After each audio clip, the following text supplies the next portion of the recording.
This is CBN NewsWatch. Thanks for joining us for CBN NewsWatch. I'm Wendy Griffith. Virginia Governor Ralph Northam is summoning lawmakers back to the state capitol to take up the issue of gun control. The move comes on the heels of Friday's mass shooting that killed 12 people in Virginia Beach. Reporter Charlene Aaron is following the story and has more now from our CBN newsroom. Charlene. Wendy, Democrat Governor Northam made that announcement at a press conference earlier today, surrounded by the state's Lieutenant Governor Justin Fairfax and Attorney General Mark Herring. The governor expressed frustration and urged lawmakers to take up new gun control measures, including universal background checks and bans on assault weapons and suppressors. The gunman in Friday's mass shooting in Virginia Beach used a suppressor, also known as a silencer, as he carried out his deadly attack. The governor says now is the time for action. No one should go to work, to school, or to church wondering if they will come home. I will be asking for votes and laws, not thoughts and prayers. I know this will be hard. Doing the right thing is often hard. But this work is not nearly as difficult as the task ahead for the Virginia Beach families who now have to carry on, or for the more than 1,000 Virginia families who lost a loved one due to gun violence. And less than 72 hours after the shooting, city employees returned to work today.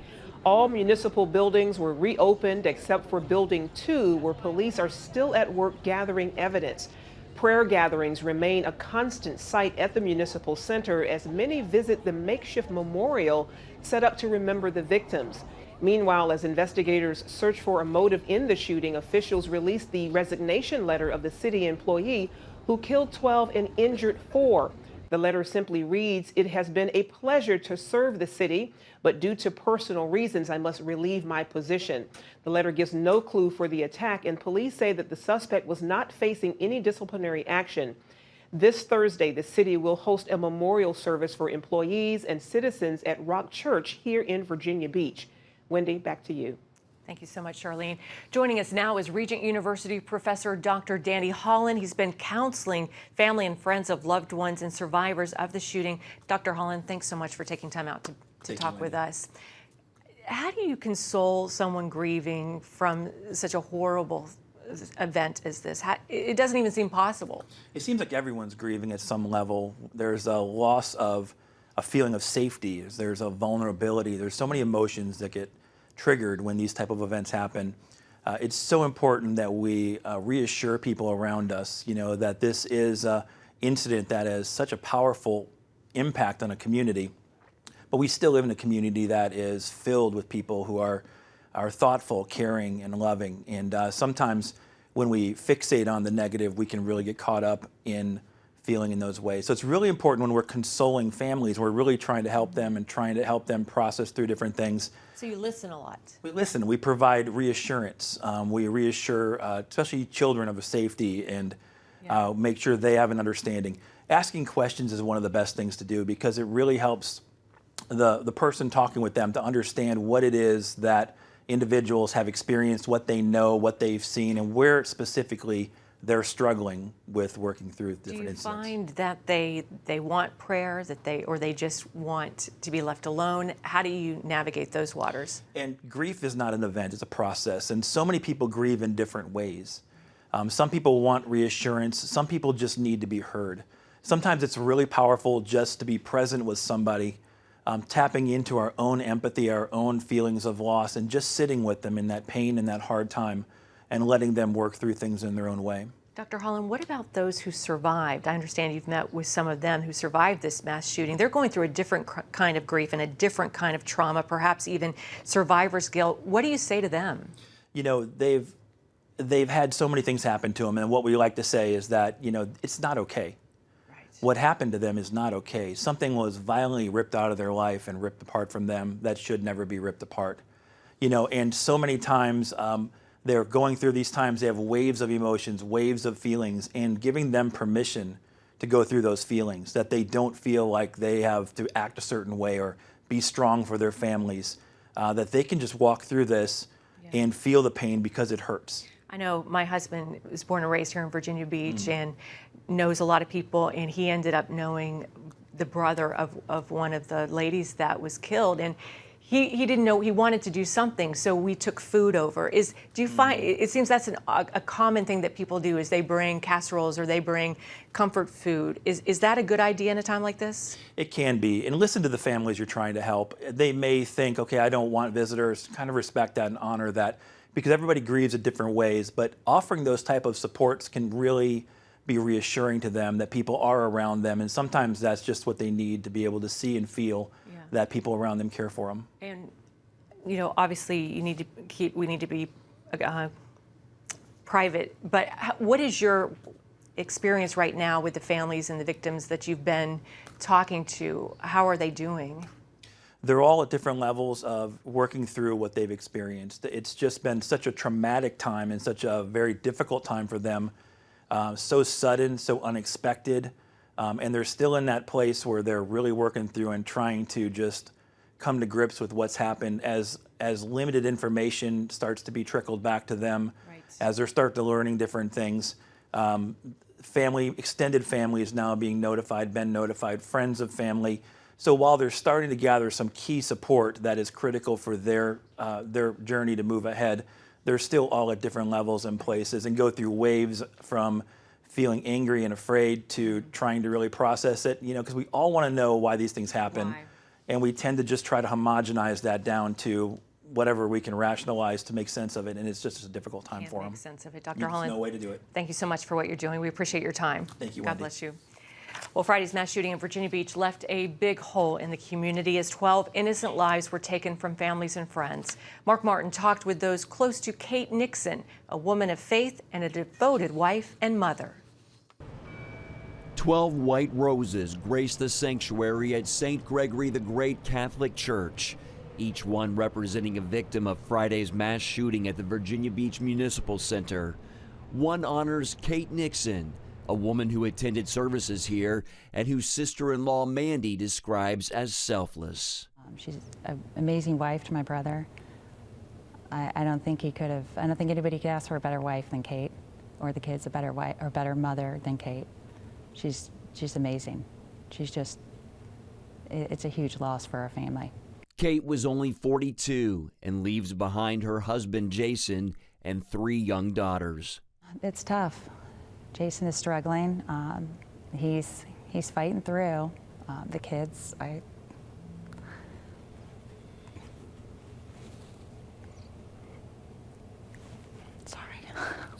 Mandy told us how on Friday Kate was able to contact Jason after being shot. She had called him and she said, I've been shot, can you call 911? And then my brother hung up, called 911 and tried to call her back. It was the last time Jason and Kate spoke. According to Mandy, it does not appear Kate had any specific issues with the shooter, Dwayne Craddock. I think just with his job projects and stuff that they had worked on and assisting him in those, but there wasn't anything that came back that he was going to harm anyone or threaten anyone. There was no red flag. She was concerned about some of his behaviors from time to time, some of the interactions. I think it was mostly his skill related to the job. I don't think there was ever an exact workplace violent type of thing that you could see on a day-to-day basis. Kate had served as an engineer with Virginia Beach Public Utilities for 10 years. Away from work, she was a devoted churchgoer. So Pentecost Sunday is next Sunday, and I wanted to pray for the novena to the Holy Spirit, so I had published that. Today, that Friday, was the first day of that novena. And at about 4 o'clock, I get this little ding on my Facebook, and Kate had liked the post. And then 4:06, I understand Kate called Jason that she had been shot. Kate attended church here for more than a decade, and for 3 years, Deacon Darrell says she sat under his leadership in a scripture study. Deacon Darrell says Kate was an enthusiastic, faithful attender of his Tuesday night small group here in this room. He says she would sit here in the front row and was really growing in her faith. Kate wanted to share faith with other people. She was filling her life with Scripture. If you look in the eyes of the children, you'll see her legacy. If you look at her husband and her friends, you'll see her legacy. If you look at the work that she put in and the involvement in the church, you'll see her legacy. She touched people in a very special way. Mark Martin, CBN News, Virginia Beach. Thank you so much, Mark. Well, if you'd like to help, CBN's Operation Blessing is taking donations for the families of these victims. 100% of your gift will go to the families to help them in their time of devastating need. Well, President Trump is wrapping up his two-day visit in London today and is looking ahead to the future of the United States relationship with Great Britain. At a joint news conference with Prime Minister Theresa May, Trump says the U.S. is committed to a phenomenal trade deal with Britain as it prepares to leave the European Union. He says if the Brexit deal passes, they could do 2 to 3 times the amount of trade they're doing right now. Both countries are doing very well and participated in a roundtable with industry and business leaders. I can say probably the biggest business leaders anywhere in the world. Our nations have more than $1 trillion invested in each other's economics. The United Kingdom is America's largest foreign investor and our largest European export market. That's a lot of importance. May has been criticized for her failure to achieve Brexit and is stepping down this week. It will be the new Prime Minister's responsibility to achieve Brexit and any trade deal with the U.S. And we'll have more on this story and others on Faith Nation this evening. You can watch it right here on the CBN News Channel. Up next is being called the country's most extreme abortion law and what pro-lifers in the state are doing to continue the fight for life. And before we go to the break, here's a look at what's trending on CBNNews.com. Introducing the CBN Bible from CBN.com. Now, an easier way to study the Bible and grow in your faith. Highlight your favorite verse. Read separate versions at a glance. Click and read a commentary. Or cross-reference your favorite verse using the Strong's Concordance. All the right tools to study the Bible, all in one place. The CBN Bible, available at cbn.com/Bible or the iTunes App Store. It has the power to influence weight loss, boost your immune system, and improve brain function. We've seen an explosion of data on the role of the gut microbiome in health. The free Build a Better Gut booklet reveals the latest information about the gut microbiome. You'll discover how your gut affects the rest of your health. The gut microbiome has been linked to depression and cancer and heart disease. Learn how to build a stronger, healthier gut. The microbiome, if it's in good composition, are really protecting us all the time from more invasive things. Get the Build a Better Gut booklet, free from the Christian Broadcasting Network. Call 1-800-700-7000 or go to cbn.com/buildabettergut. You need to make sure that your microbes are working with you, not against you. And if you order online, you'll get immediate access to the Build a Better Gut series, a digital copy of the booklet, and related bonus material. Build a Better Gut today. Call 1-800-700-7000 or go to cbn.com/buildabettergut for your free copy. Here, we're committed to a heritage of rigorous scholarship dating back over 1,000 years. And to a faith tradition dating back 1,000 more. This is how we create a culture of inquiry where no topic is off limits. And a culture of hope. Anything's possible! It's Christian leadership. And it's changing the world for the better. It's higher learning. It's greater knowing. It's what makes us whole. It's what makes us Regent. The Illinois Senate voted 34-20 to pass a bill that critics call even more extreme than New York's infanticide law.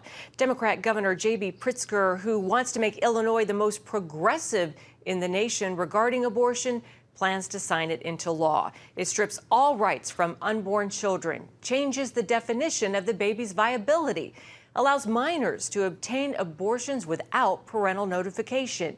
It also requires insurance companies to cover it.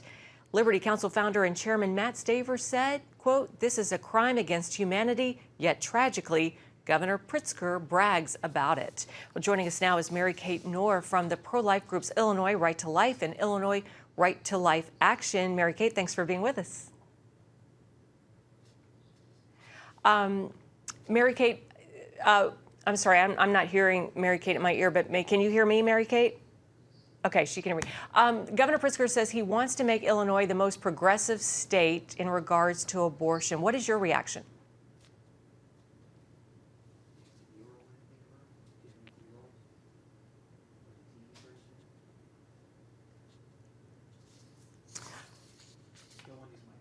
Mary.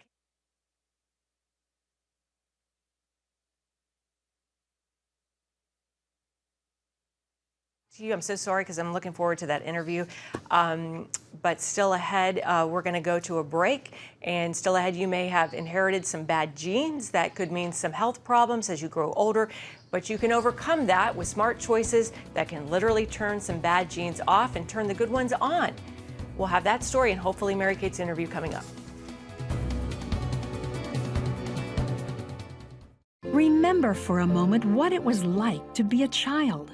You believed every story you were told. You saw a world full of endless possibilities. What stories will the world's orphaned and at-risk children believe? We believe the Bible tells the only story truly worth believing.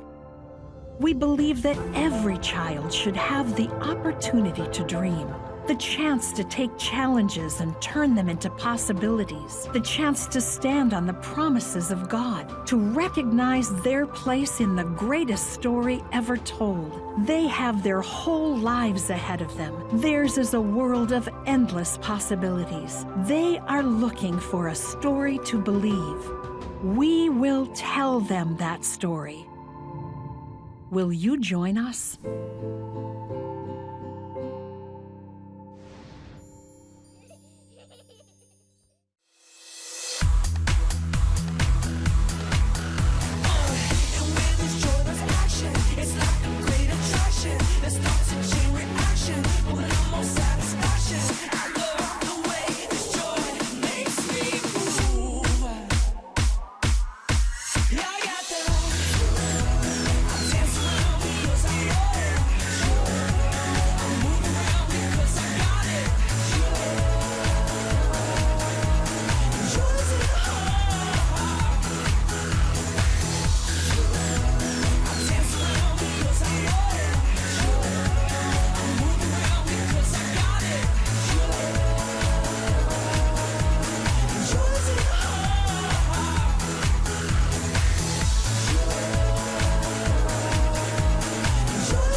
Well, even though many of our health characteristics are in our genes, your DNA does not have to determine your destiny because our actions can turn bad genes off and good ones on.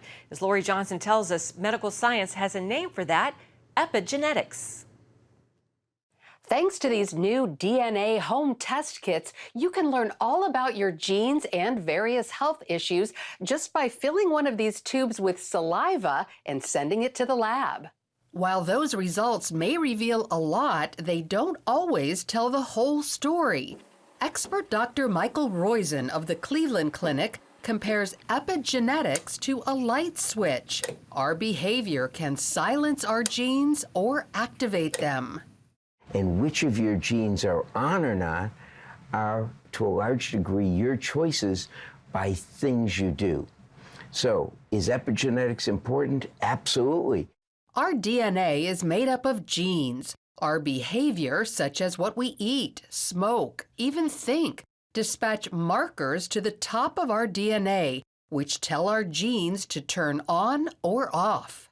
So if you're stressed and not managing it, you're going to turn certain genes on that cause inflammation. Even pregnant mothers can affect their baby's genes, such as those that retain fat. If you don't get enough food during pregnancy, your body the baby's body, if you will, says, hey, I'm going to come out to an environment that's sparse in food, so I'm going to turn on the genes that allow me to save food and be, if you will, very efficient. That means that when you eat food after you're born, you're going to gain a lot more weight. The reverse is also true. Even if a female is unhealthy before pregnancy, she can turn things around for her offspring if she adopts a healthier lifestyle while she's pregnant. The new field of epigenetics began in 2003 here at Duke University. Dr. Randy Jirtle proved DNA is not destiny with his landmark agouti mouse study. The mice carried the agouti gene, causing obesity, diabetes, and jaundice. But when Jirtle fed pregnant females lots of vitamins, her offspring ended up thin, healthy, and brown. I feel like we've made a contribution to science that will be there literally forever. Dr. Jirtle compares epigenetics to programming a computer. The deterministic part in our system is the DNA. That's the stable part. The free will part comes in through the software that tells that deterministic system how to work. We are, in effect, a programmable computer. That's how we were made. And the behavior of both parents can alter their child's gene expression, and sometimes these changes stick. You can see that, in effect, what God, I think, was telling us is that this is the way you're made. And if you mess with this system, you're not going to alter the genome so much, but you're going to alter your programs. And those, since they're not totally erased necessarily from generation to generation as they go through the egg and the sperm, can literally give rise to problems in the next generation, and the following out the 4 and 5 generations. As epigenetics research proceeds, scientists hope to pinpoint how specific areas of the genome are affected. Still, one thing's for certain, lifestyle choices can bring out the best or worst in our DNA across multiple generations. Thanks, Lori. And you can get more important information for your health tonight on Healthy Living at 9:30 Eastern. That's right here on the CBN News Channel. And we'll be back with more CBN Newswatch right after this. Stay tuned. Give me that. Bye. Sure, life is busy, but I found a way to make a huge difference in people's lives. I guess you could say I'm changing the world right here from home. I bring medical supplies and doctors to people in need, and dig wells so that villagers can have clean and safe water to drink. I make it possible to preach the gospel in over 100 countries, including right here in America. And when disaster strikes, I'm there, providing food, thank you, and emergency supplies to give people hope again. Every day, CBN and I are making the world a better place. Here you go. My life is hectic, so I joined CBN through Pledge Express. My bank does all the work, and I know that my gift is being used where it's needed most. So become a CBN partner and join Pledge Express, because you can do a world of good right from where you are. Hi, good morning. Are you ready to get started? Hey, if you're tired and exhausted all day, you can't think clearly, and you really just need a cup or even a pot of coffee to get through your day, then join me, Dr. Josh Axe, for this new series where I'm going to teach you how to transform your diet and use essential oils and supplements to get a better night's sleep. Get Protect Your Sleep and live your best life with innovative information from 5 leading sleep experts. If you're not a great sleeper, you can do things to make yourself a great sleeper. If you're already a pretty good sleeper, you can enhance your sleep and be even better. Discover a sleep-enhancing bedtime routine, how to put insomnia to rest, learn how to relieve pain that disturbs sleep, and much more in Protect Your Sleep. Everything you do better with a good night's sleep. Wake up to your best life. Call 1-800-700-7000 to get your free DVD or booklet of Protect Your Sleep today. Don't miss out on this brand new series. This month, thousands of college students will walk across the stage and collect their diplomas. But most are leaving school with more than a degree. They're also saddled with hundreds of thousands of dollars of crippling debt. Some Democratic presidential candidates are proposing giving free tuition to solve the college debt crisis. But as Jennifer Wishon shows us, some churches and charities are also stepping up to help. College is a lot. It's a lot of money. Maya Thompson is a graduating senior at Howard University. She's also a mom.